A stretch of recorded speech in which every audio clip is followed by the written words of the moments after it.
Right breaking news చూస్తున్నాము. Assembly ఎన్నికల్లో BRS నుంచి గెలిచి కాంగ్రెస్ లోకి మారారంటూ ఆరోపణలు ఎదుర్కొంటున్న 10 మంది బీఆర్ఎస్ ఎమ్మెల్యేల రాజకీయ పరిస్థితి అగమ్య గోచరంగా తయారైంది.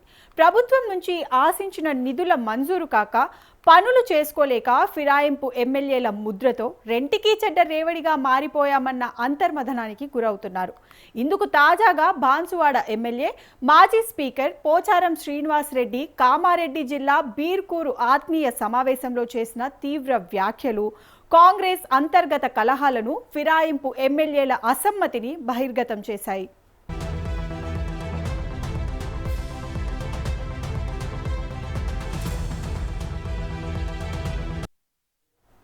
తమ నియోజకవర్గాల అభివృద్ధి పనులకు నిధులు రాకపోవడం, కనీసం ముఖ్యమంత్రి మంత్రుల అపాయింట్మెంట్లు కూడా సకాలంలో లభించకపోవడంతో ఫిరాయింపు ఎమ్మెల్యేలు అంతా తీవ్ర అసంతృప్తికి లోనవుతున్నట్లుగా ప్రచారం సాగుతోంది.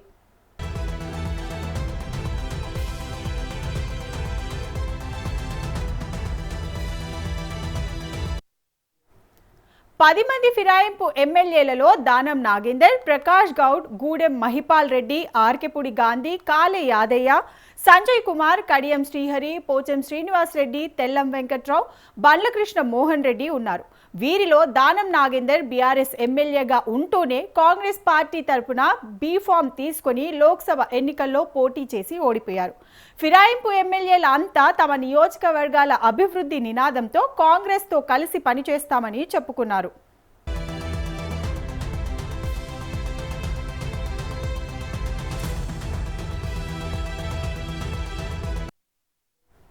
అయితే వారు జనంలో ఇటు బీఆర్ఎస్ ఎమ్మెల్యేలుగా అటు కాంగ్రెస్ ఎమ్మెల్యేలుగాను చెప్పుకోలేకపోతున్నారు.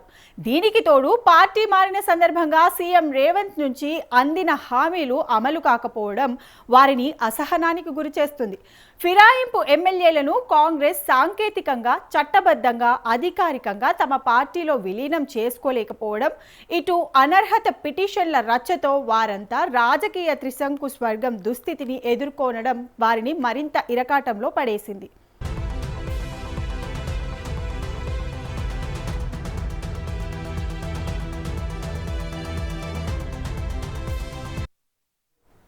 పార్టీ మార్పుపై అంశంపై తాజాగా పోచారం శ్రీనివాస్ రెడ్డి స్పందిస్తూ, నేను మంత్రి పదవి కోసమే, సొంత పనుల కోసమే పార్టీ మారలేదని, కేవలం బాన్సువాడ అభివృద్ధి కోసమే కాంగ్రెస్తో కలిసి పనిచేయాల్సి వచ్చిందని చెప్పుకొచ్చారు. నియోజకవర్గంలోని పెండింగ్ పనులను 6 నెలల్లో పూర్తి చేస్తానన్న సీఎం రేవంత్ రెడ్డి హామీలు అమలు కావడం లేదని ఆయన తీవ్ర స్థాయిలో విరుచుకుపడ్డారు.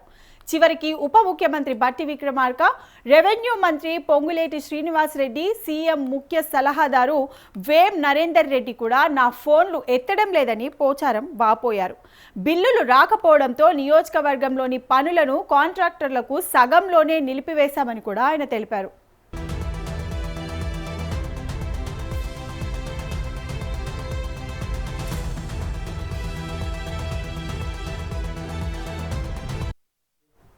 నియోజకవర్గంలో కేసీఆర్ హయాంలోనే అభివృద్ధి జరిగిందని, అన్నం పెట్టిన వారిని మర్చిపోలేమని, కేసీఆర్ను మోసం చేసి పార్టీ మారడం తనకు ఇష్టం లేనది, కానీ నియోజకవర్గంలో కొంతమంది వ్యవహార శైలి నచ్చకపోవడం, మారిన రాజకీయ పరిస్థితుల నేపథ్యంలో కాంగ్రెస్తో కలవాల్సి వచ్చిందని తెలిపారు.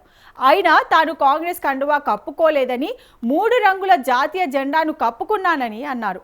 పోచారం చేసిన ఆరోపణలు ప్రభుత్వంలో ఫిరాయింపుదారులకు దక్కుతున్న ప్రాధాన్యతను స్పష్టం చేస్తున్నాయి.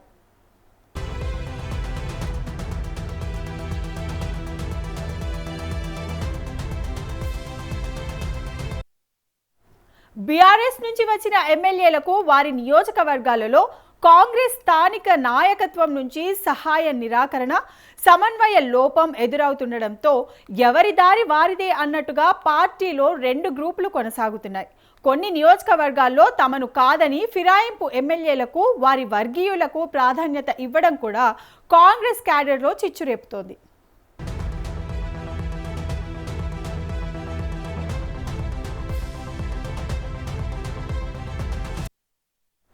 ఖైరతాబాద్లో దానం నాగేందర్కు, పటాన్ చెరువులో MLA Gudem Mahipal Reddy, Jagtial MLA doctor Sanjay Kumar, చేవెళ్లలో ఎమ్మెల్యే కాళే యాదయ్య, గద్వాల్లో బండ్ల మోహన్ రెడ్డికి స్థానిక కాంగ్రెస్ నాయకత్వంతో రోజు ప్రోటోకాల్ రగడ కొనసాగుతోంది. ఇటీవల మండల, పట్టణ కాంగ్రెస్ కమిటీల ఏర్పాట్లో ఫిరాయింపుపై ఎమ్మెల్యేలకు, పాత కాంగ్రెస్ నాయకులకు మధ్య ఆధిపత్య పోరు తీవ్ర స్థాయిలో సాగింది.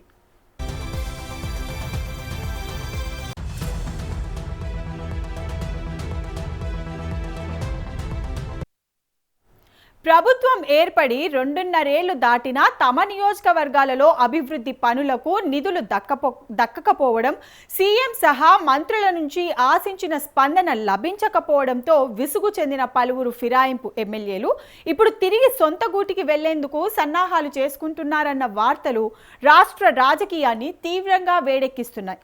కేవలం నంబర్ గేమ్ కోసం చేర్చుకొని పార్టీలో తగిన గుర్తింపు ఇవ్వకపోవడంతో నిధుల కేటాయింపులో ప్రాధాన్యత ఇవ్వకపోవడం వారిని అంతర్మదనంలో పడేసింది.